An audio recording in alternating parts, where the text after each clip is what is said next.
The following program is rated TV MAL. It contains strong language and is intended only for mature audiences. That is right, ladies and gentlemen. It is TVMA, and welcome everyone to the top 5 picks here of the week here on Circle Debate, ladies and gentlemen. This is the host, TV's One IBC, here with my other host, mi familia, the greatest faction of all time, fellow Four Horsemen. But of course, Matt Cal is not here today because he's doing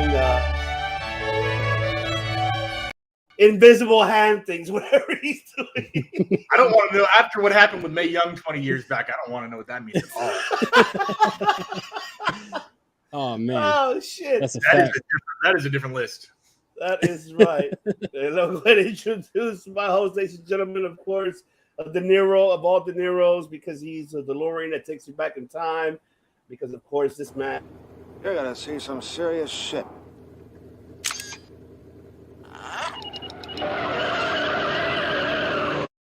That's right. You'll see that on Monday, ladies and gentlemen. Yes, Mike De Niro. What's good, everybody? Hope everyone's having a good Friday. And of course, the man, the host with the most. Because he's a direct that coast to coast. He's the one directing you everywhere, anywhere, ladies and gentlemen. Because especially listening and watching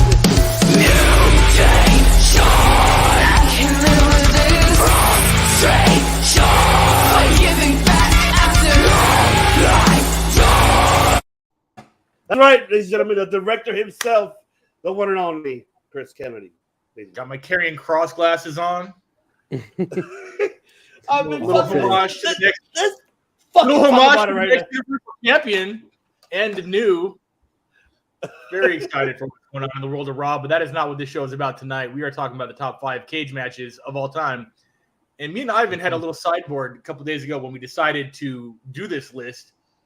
This is strictly, and I don't know if De Niro was in on this, top 5 actual cage matches, not Elimination Chambers, not Hell in a Cells, no roof, escape the cage rules.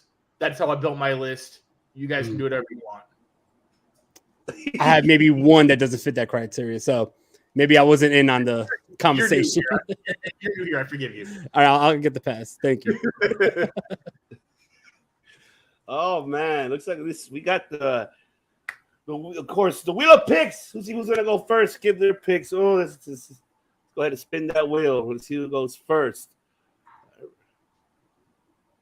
Big money, big money. What the fuck, man? I'm always. That's bullshit. It's always like it's the last couple weeks in a row. Damn. Oh my God! Let me remove my name before I forget. Jesus. You gotta go twice. Oh, bullshit. Jesus Christ. Hold on. Let me just remove it. Okay. Damn. This is, you know what? You just Baruch, where are you? Can you say it for me? Damn. That's right. It is hard for me, man. But yes, we're here to do our top 5. How, the director said it. Cage matches only, no Hell in the Cells, and none of that. No asylums, not Lions Den, none of that. So this is going to be a tough picks right here. All right. Let me start off with my number 5. My number 5 will be SummerSlam 1997, Mankind versus Triple H in a steel cage match. And this is the one where Mick Foley, Mrs. Foley, baby boy, made his impact here. No pun intended, impact. But he made his impact here by jumping off the cage and taking off the mask and removing his shirt off. And then the tie too. Like, and no, that was what he still no. He still had the brown attire. Okay, I remember somewhere in a cage match, he was trying to take his tie off and got stuck or some shit, but maybe not that one. Oh, no, yeah.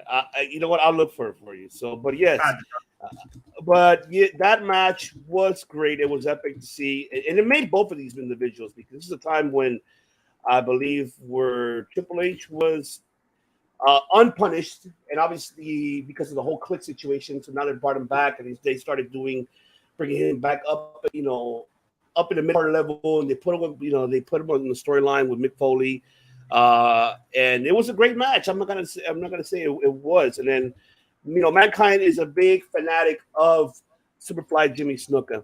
So, of course, Mick Foley, of course. Let me see if I can find a picture of it. But this match was great. I really enjoyed it. It wasn't bad. It was actually, it made Mick Foley for the first time. And not only that, I think this is the first time we see him with him taking off that mask for the first time. So, I believe so, yeah. Yes, this was the first time that he took off his mask. So, kudos to him. And that match was great. And let me see. There's the picture. This is the one I wanted to show you guys. Let's see. Let me put it right here. Found it. This is where he was on top of the cage. He took it off. He's like, fuck it. I'm going to jump it. And that's when he took off. He fucking did it. Oh, my God. He was supposed to have a Dude Love like painted on tattoo under there, but because of the sweat during the matchup, it wiped off. So when he ripped the shirt, it was supposed to have a Dude Love heart, and it was supposed to be his character change. Because his old footage, if you go back and watch like Beyond the Mat when they showed Mick Foley when he was doing Dude Love when he was like 16, he would jump off his house like that. Onto mattresses, yeah. Yeah, I remember that. Oh, really? Okay.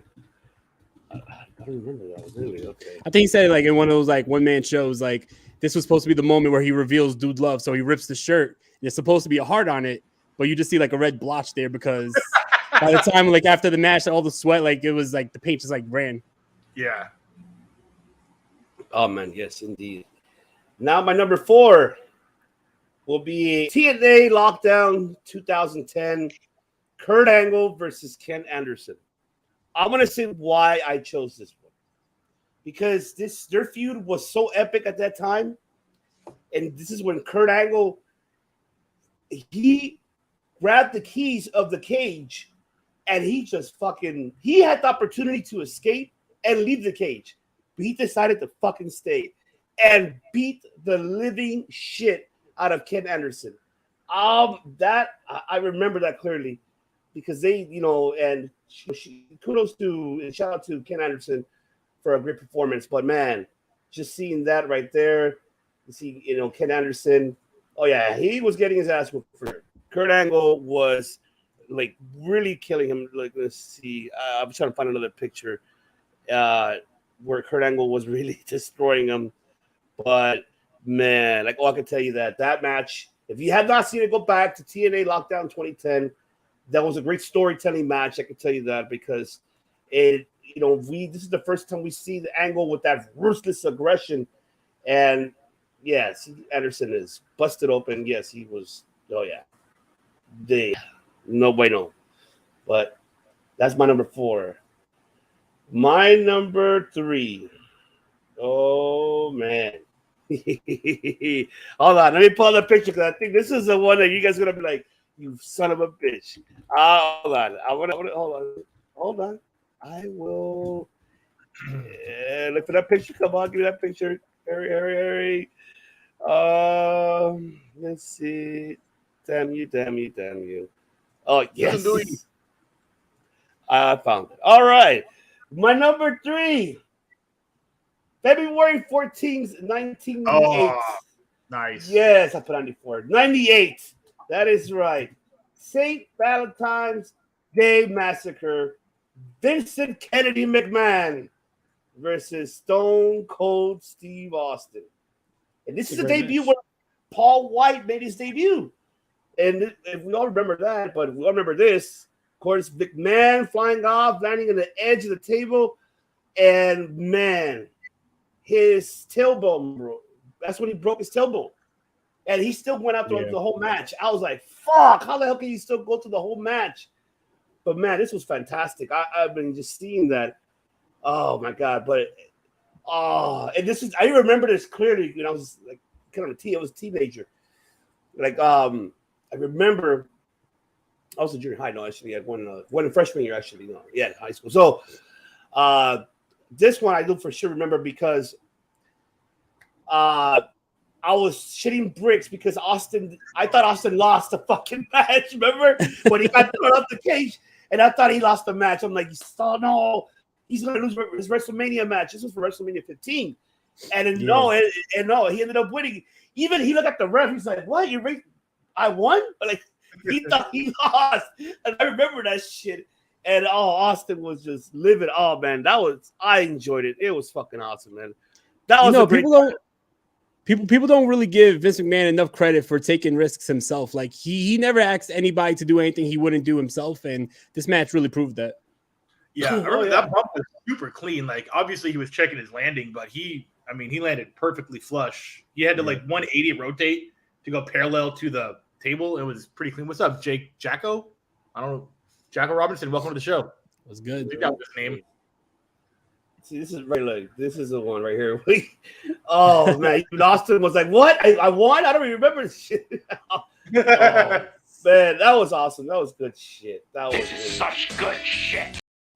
It was good shit. I'll tell you that. It was. I enjoyed it. That was the best. 1998 was probably one of the best times of all time for me as a pro wrestling fan. I don't think there was a second. There wasn't a closer second than Attitude Era. 98 Attitude Era, literally from January WrestleMania to WrestleMania. 14 to 15. Perfect. I agree. Yeah. In both companies too. Yeah. Yeah. That was Week of Monday Night Wars. You started to see the shift tilt. You saw it go from NWO to DX. In my opinion, those are the two. Like that's really what did it. Austin. Mm-hmm. Okay. All right. We'll see. Future teller right here. We'll see. Well, number 2. SummerSlam 1994, Bret the Hitman Hart versus Owen Hart, brother versus brother.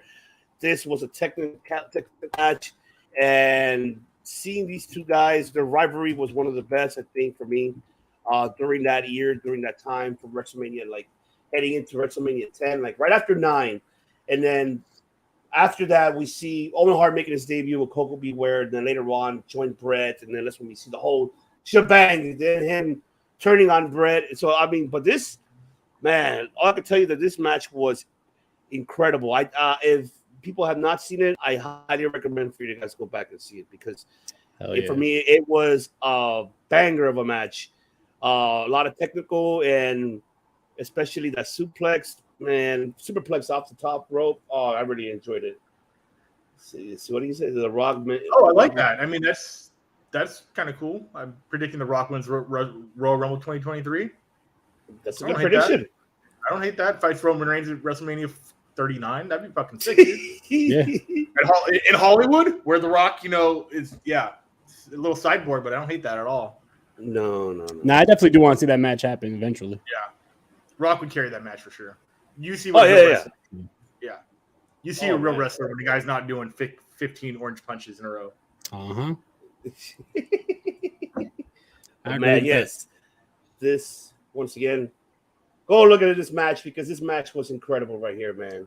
I really enjoyed it. This was, man. I always like Bret's attire from that match. It looked like he splatted paint all over his regular gear. Oh, that's right. Yeah, me too. I loved it too. Oh, it's the cage. What's going on, Dan? It's the cage. It's good, Dan. Breeding. I think he was. He was. Let's see, John. One more time. No. Nope. That one I'll pass on. I'll pass. We don't want that. Oh man, numero uno. I might get shit on this, but I don't know what your number 1 is. If that was your number 2, your number 1 better be good, buddy. Hey, Ron. Oh, right. 2000. Okay, not mad. Not mad. Kurt Angle versus Chris Benoit on the episode of Raw, June 11, 2001. When Kurt Angle, the moonsault off of there, Benoit, the flying headbutt off of there. Insane. Man, you want to talk about technical. That's why I put them at 2 to 1, because you had the past of the technical wrestlers to the future at that era of Kurt Angle and Benoit. I mean, shit. I mean, why the hell not? Why would you not want to put that as your number 1? I really enjoyed it. And I'm speaking about professional wrestling of Benoit's, not what he did. So, which is another topic. But, yeah, it shouldn't be discussed. But, yes, that match was insane. I'm trying to see if there's a picture of Angle doing the moonsault, but there is a picture of Benoit doing the headbutt. Benoit doing the headbutt, and let's see. Put it right there. The risk that they took in that matchup was insane, for sure. Yeah, and that was on Raw too. That was even a pay per view. That was a big deal right there. That was free. That was free TV. For sure. Oh man, hell yeah! Jesus, let's see. I want to see where's the Kurt Angle moonsault, man. I'm looking for that one. That's the one I would love to. He missed it too, right?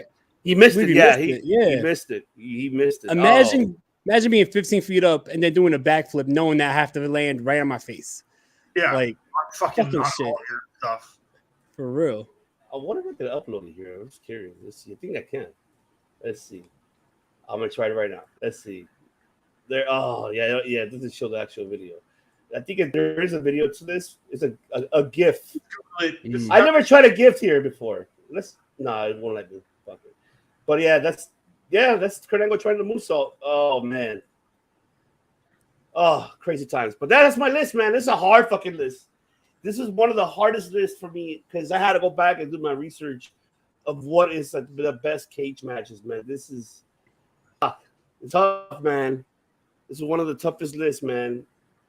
Whoever chose this one, you guys did right. You did righteous. I don't know who did. I think that was us. It was like both of you, or me, or somebody. I don't remember. Somebody. Someone just revealed it to me, and they were like, "Find some cage matches to watch." All right, now we go back to the wheel. See who goes next. Brought to you by Capital One. Enjoy no present spending money. And Lowe's. Enjoy your round company. Oh, man. Oh, De Niro, you are up. All right. Well, like I said before, this is going to be a list of my favorite cage matches and not probably the best cage matches, even though there's going to be a few repeats from what Ivan just said. But anyway, really? two. My number 5 is from Lockdown 05, AJ Styles and Abyss. It was the main event of Lockdown that year, the very first Lockdown. And it was a real phenomenal matchup, no pun intended. This matchup was insane. Abyss is coming down, and AJ Styles starts out the match by doing a flip dive outside of the cage, like through the cage door, which was insane. They were battling all over the impact zone before they even got into the cage. And then from there, the match was just on, and it was brutal as hell. We had thumbtacks. AJ Styles did an amazing dive from the top of the cage. Styles clashed onto Abyss. Now, if you think about it, Styles is a smaller guy. That doesn't make sense. Yeah, and he did a Styles clash on a 350-pound 6'8" monster. That doesn't. I have to watch that. I don't physically see how that. He wasn't able to get the legs through. He picked him up and then just dropped him. It was insane. Insane. Yeah, okay. But definitely an amazing matchup, and a matchup that led to AJ Styles winning and then going on and becoming the NWA champion from beating Jeff Jarrett the next month. But definitely a phenomenal matchup and one of the more underrated matches in TNA history.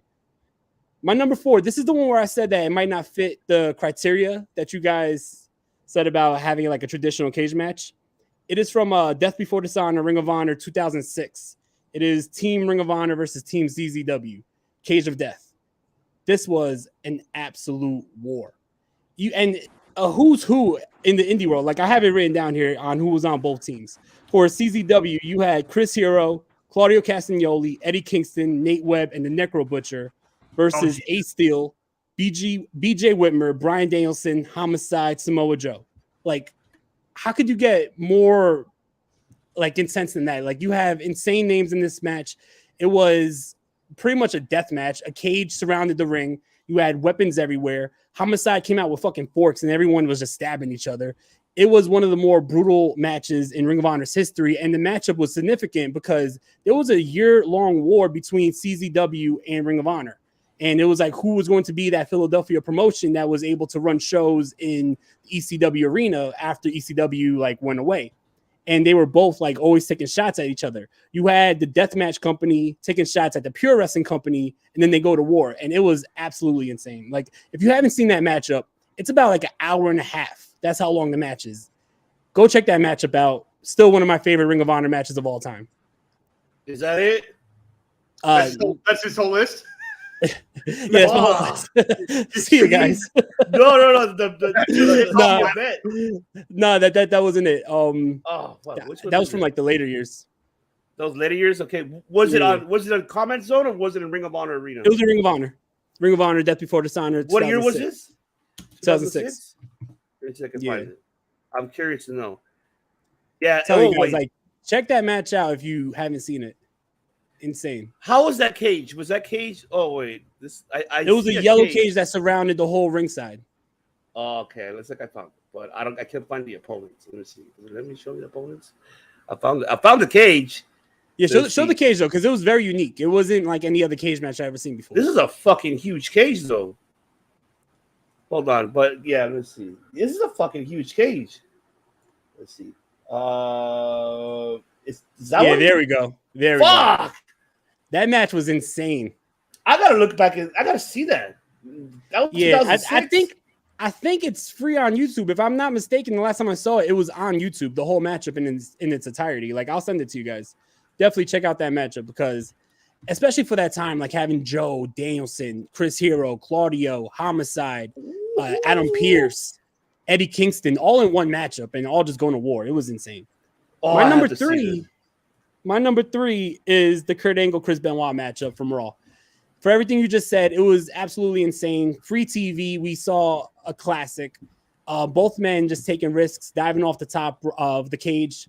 Kurt Angle missing the moonsault, which I believe he said he got his first concussion from that because like he had whiplash and hit his head on the mat from the moonsault. And then I can only imagine that Chris Benoit had a concussion from that too, doing a fucking diving headbutt from the top of a cage. Nonetheless, like this matchup was absolutely insane. I'm not going to go into the full details. You just did that. And then my number 2 is Bret Hart versus Owen Hart, SummerSlam 94. So there was the two that you mentioned. I put the Bret Hart and Owen Hart matchup over the Kurt Angle, Chris Benoit matchup for what Dan said in the comments about the family being ringside and Owen Hart like berating the family the whole time. And then in that matchup is when we had Jim the Anvil Neidhart try to jump the cage. And then you had all the family members jumping the guardrail trying to get into the cage to save Bret at the end of the matchup. And that family drama, I think, puts that matchup just a notch over the Kurt Angle, Chris Benoit matchup, in my opinion. It was just awesome to see a technical masterpiece inside of the cage, because then you also had like your brutal spots, like you said, the superplex from the top of the cage. And then you had the family drama. It just was like the perfect story being told in that matchup. So I definitely put that as my number 2. My number 1 may not be the best cage match of all time, but it's my personal favorite cage match of all time. TNA Turning Point 2004 tag match, Triple X versus America's Most Wanted. Of course. Absolute classic matchup. Knew it. Classic. Elix Skipper walking the top will live on forever as one of the greatest moments in TNA Impact history, right? And then on top of that, it was a bloodbath, amazing matchup. And then also the stipulation was the losing team can never team up again. So there was that added drama to it. And it was one of the early, I believe that was only the second time we've seen the 6 as a steel too. And that was the first time we saw it on pay-per-view. So that matchup was just amazing. Like too many spots to talk about. It was about like 35 minutes of just nonstop tag team masterpiece. You know, I wish you could show the video of this because this is just absolute insane. Like just the balls to do something like that. Like people talk about daredevils. Like that was on pay-per-view. Imagine like one slip up and something could go seriously wrong. And if he doesn't get hurt, then he's going to be the laughing stock of wrestling after that. So it's like to take that risk was insane. And Elix Skipper is somebody who is extremely underrated. Hell yeah. In WCW, TNA, check out some of the early NWA TNA pay-per-views. His matches with AJ Styles were insane. Matches with Amazing Red was insane. But check out this matchup. It is, in my opinion, top 3 or top 4 best matches in TNA history. Not just cage matches, but TNA history. That whole company. This matchup is right there with it. AMW, a tag team that was known as the top tag team in TNA. Triple X was their perfect foil because they were able to break them down. And there was even parts in this feud where they were able to turn them against each other. This matchup was absolutely insane. It's a masterpiece. Like I said, may not be the best cage match of all time, but it is my absolute favorite because I remember seeing it live on pay-per-view, and I believe it was the first time I seen a TNA 3-hour pay-per-view was that one. It was like the second pay-per-view. Yes. And after I saw that, I was hooked. Like, had to watch TNA by any means. It wasn't on Spike yet. So by any means, I had to watch TNA after that, especially that matchup. I can tell you that shit remind me, like, when you mentioned TNA, when DirecTV had, remember they were announcing it on DirecTV, and I'm like, okay, what is this? You know, Yeah. ended up ordering like on Fox Sports Net. Yeah, it was a Fox. Yeah. Yes, I remember that. Oh man, those were the All good I old know is TNA that times. matchup was freaking insane. And the call, like, shout out to Don West and Mike Tenay, because those early TNA pay-per-views, that commentary team was bar none, in my opinion, the best. Like, especially Don West, the way he would just mark out for everything, like, that was amazing. Like, you got to be kidding me! Like, yo, you don't see nobody else like going crazy like that. Like, he added to the excitement, and definitely, prayers to Don West. I know he's battling cancer right now, so definitely prayers sent out to Don West. But Don West and Mike Tenay, in my opinion, is one of the best tag team commentators of all time. The Professor, man. The Professor. Yes, sir. Oh, I miss Mike Tenay, man. Oh, man. Awesome fucking list, man. I love it. Thank you. Director. Best for what is up? Yeah, so my list is very similar to how you filtered it. It's to me, it's like the most impactful, most important, and also my favorites of those in an order. So I have a very detailed, but I'll make it, shorter than it should be. Number 5.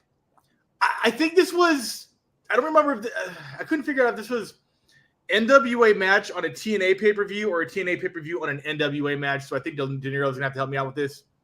America's Most Wanted versus Triple X in the first ever TNA cage match.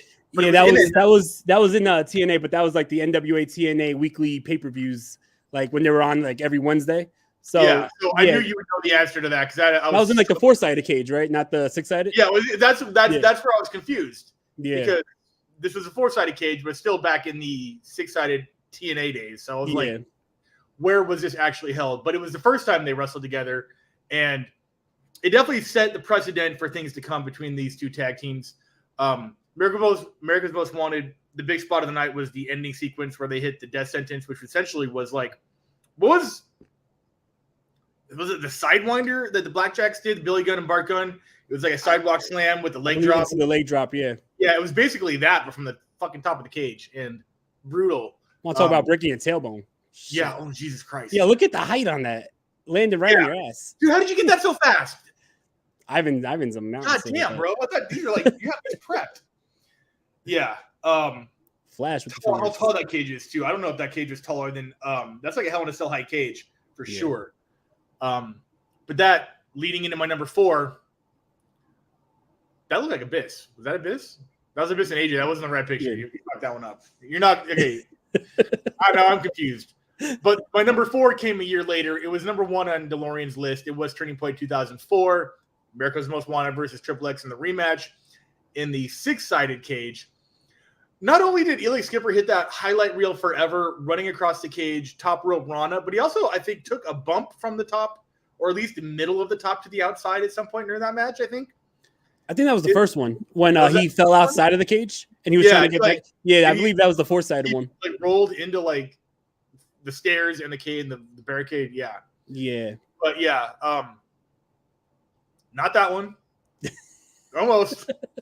I'll get there. But yeah, so the first match was in the 4-sided ring. Second match, the rematch, Triple X still lost the second one. I don't know if there was ever a third match. You can probably confirm or deny, but both of those, number 5 and number 4, some of the best cage matches, high spots galore. You could say technical, but it was definitely technical off the top of that cage for sure. That's a fact.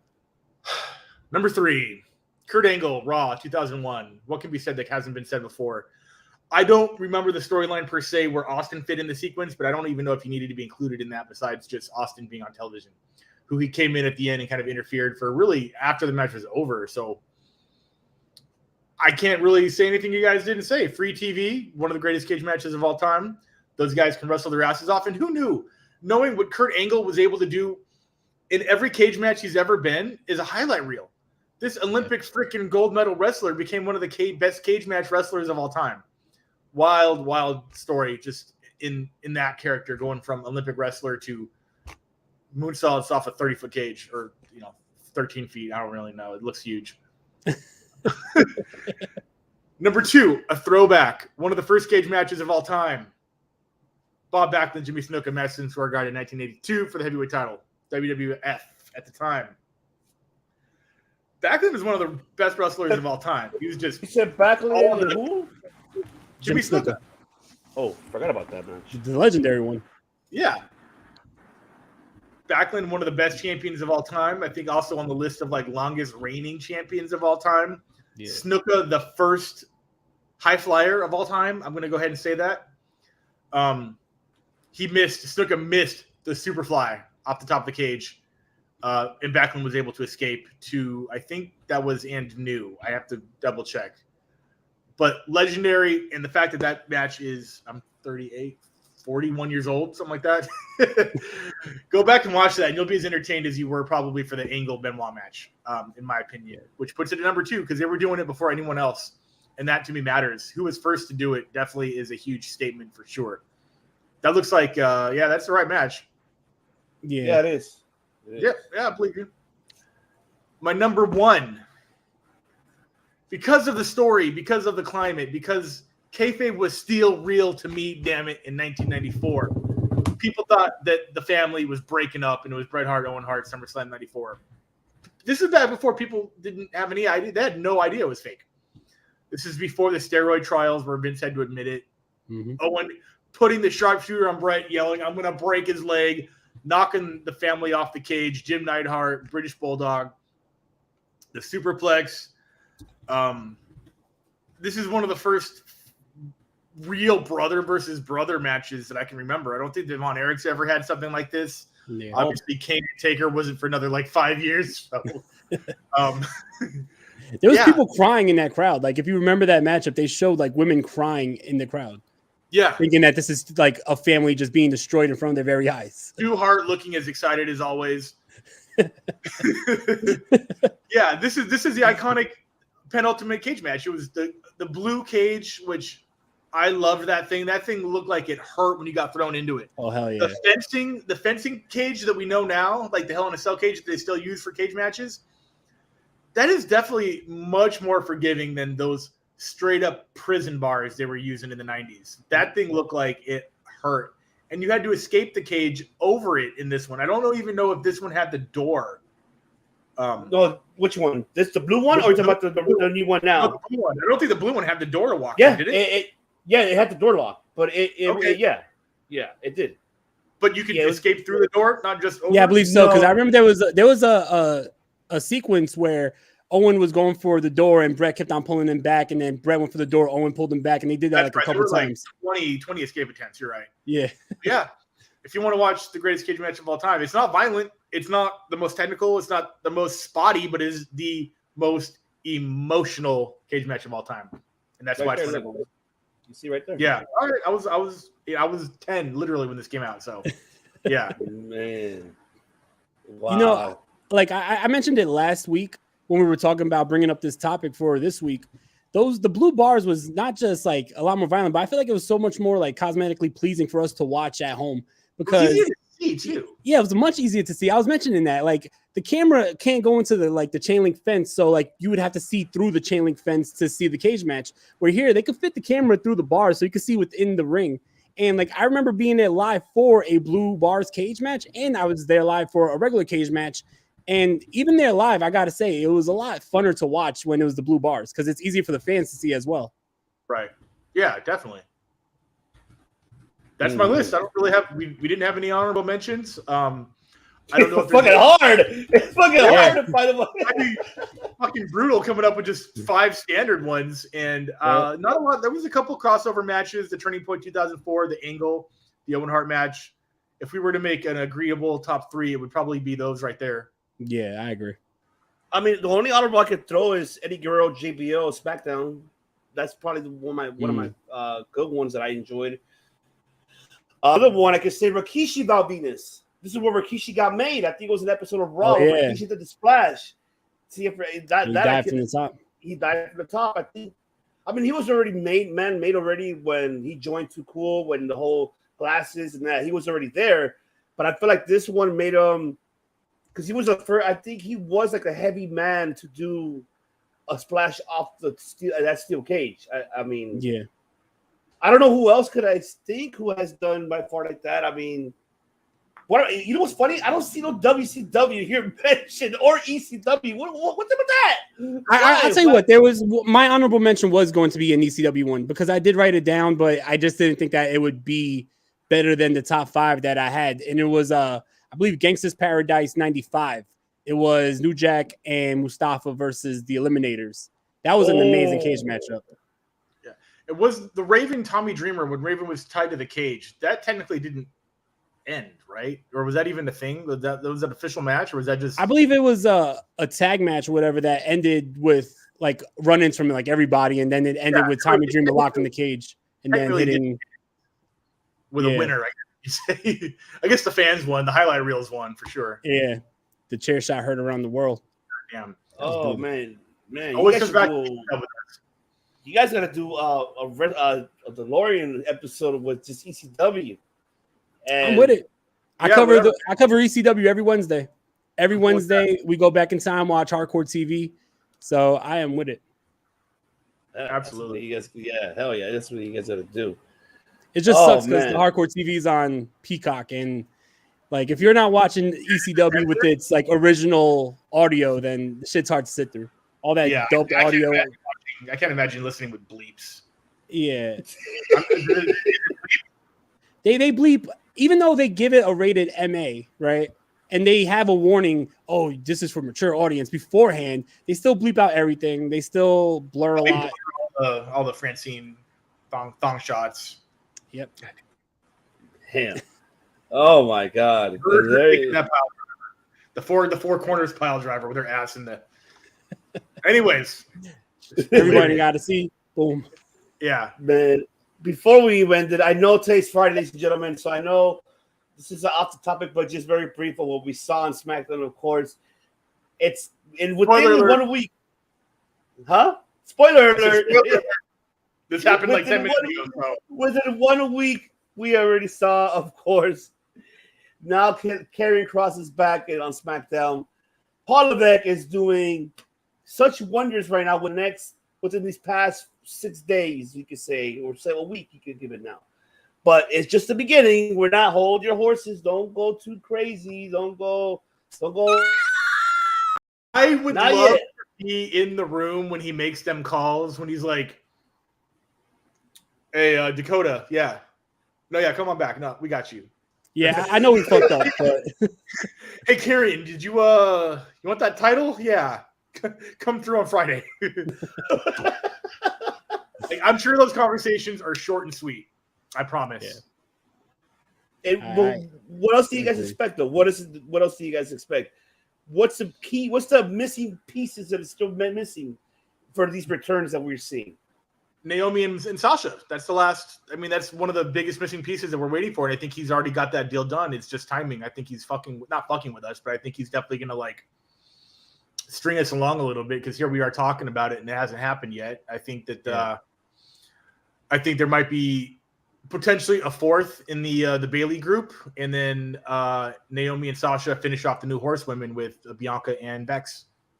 Oh. I mean, I could also see how they could come back. They announced tonight that the tag team women's tournament that they've been talking about for months is actually going to take place starting this Monday on Raw.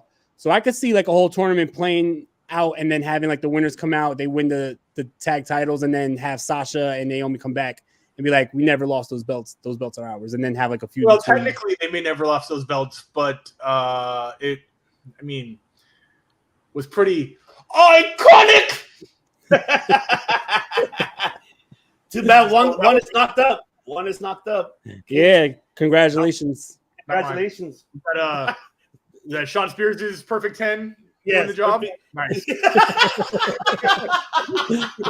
I just realized I haven't seen him for a while in AEW either. I literally just realized he's not in. Well, MJF's also kind of been missing too. We're not missing. I think they're definitely going to do something badass with him soon. So that all kind of ties together.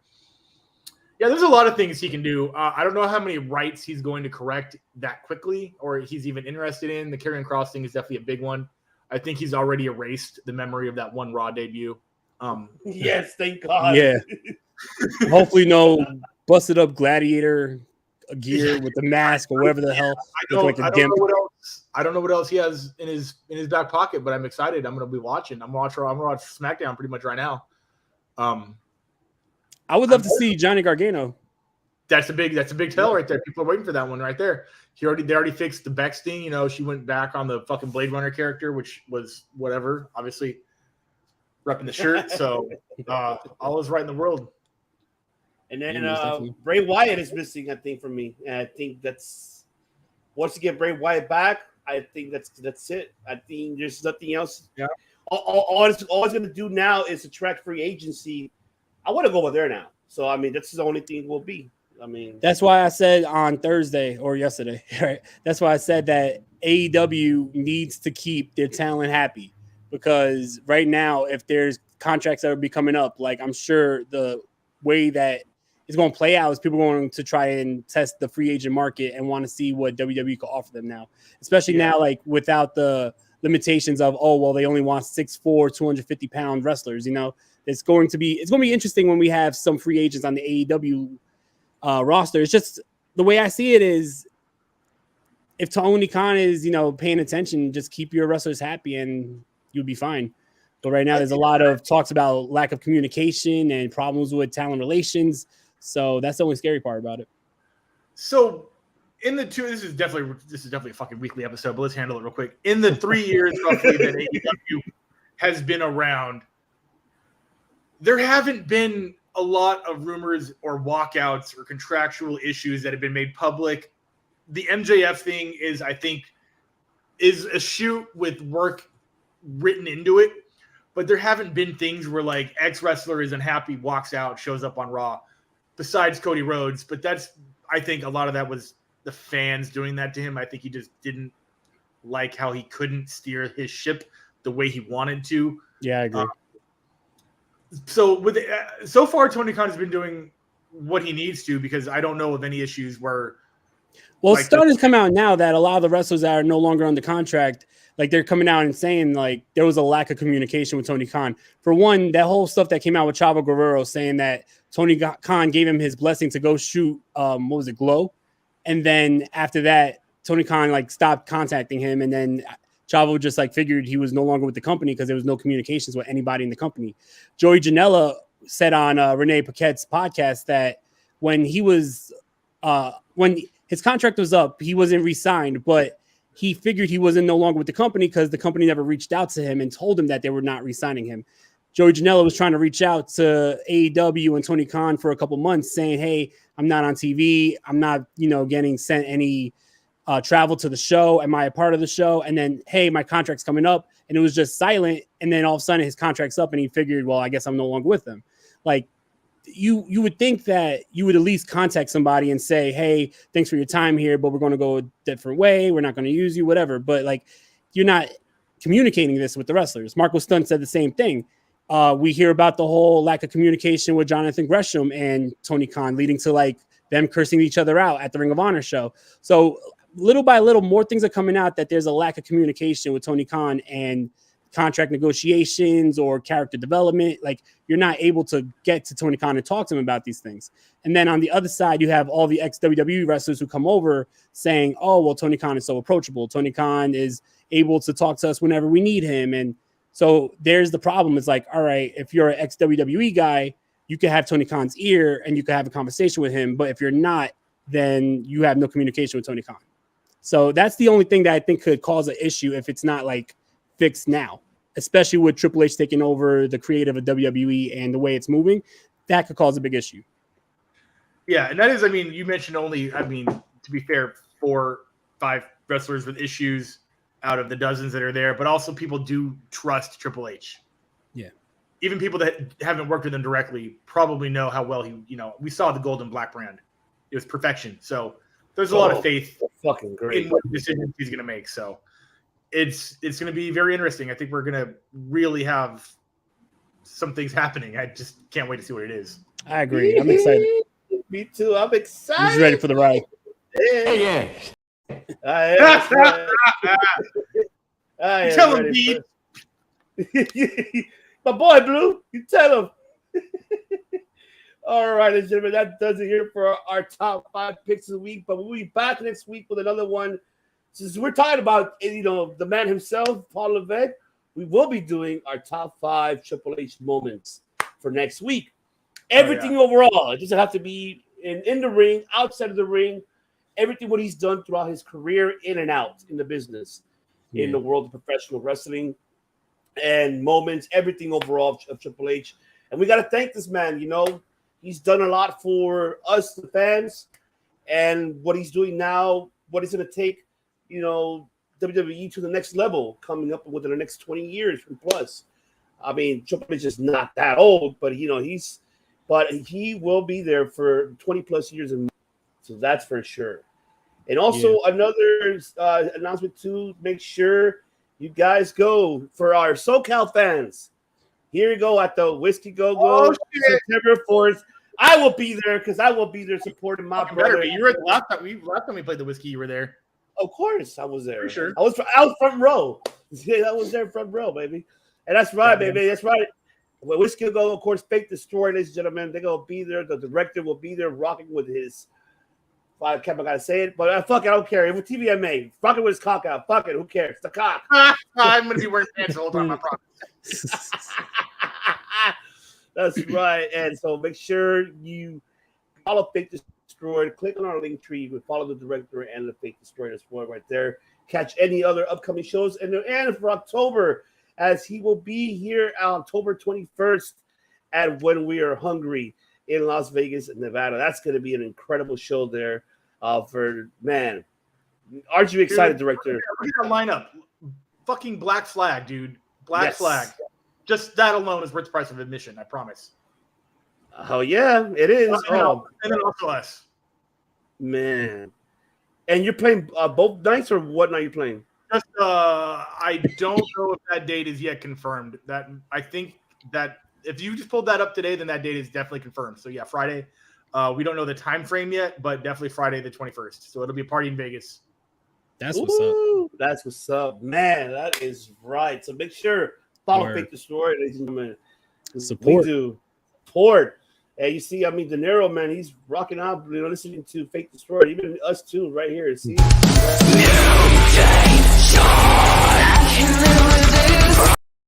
That's right, mutation, ladies and gentlemen. Mutation. Oh, Brian. Well, man, Cook, we're already leaving, man. You coming in? We're already leaving, bro. Oh, man. Shout out to Nick Arias, too. Brian Cage or Christian Cage? I mean, it is top 5 cages, right? Oh, man. But, yes, there you have it. Make sure you subscribe. Follow us. We'll be back next week.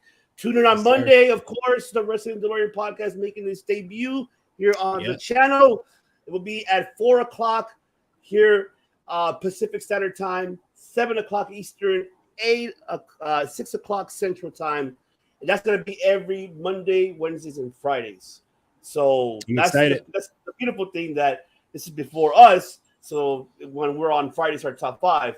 Mondays, of course, De Niro, he has a whole Mondays. And then Wednesdays, of course, before our MMA shows. So that's even beautiful right there. So Mondays, make sure, and Wednesdays to Friday, the time once again, 7 o'clock Eastern, 6 o'clock Central, 4 o'clock Pacific Standard Time for all of our worldwide listeners and viewers. Stay tuned, because fasten your seatbelts, because you're going to be listening to the DeLorean here on the COD channel. And I just want to take a second and say I really appreciate the opportunity of having me do a show on the Circle Debate channel. So I appreciate that. Thank you very much. Totally. Of course, man. That's right. All right. Ladies and gentlemen, thank you so much for tuning in. This is the host, Stevie, what I've seen, the director, of course, the one and only, the Tapology World Champion, Director Chris Kennedy. And, of course, Mr. De Niro, the Lords of God right here, Mike De Niro, saying we'll catch you guys on the next one.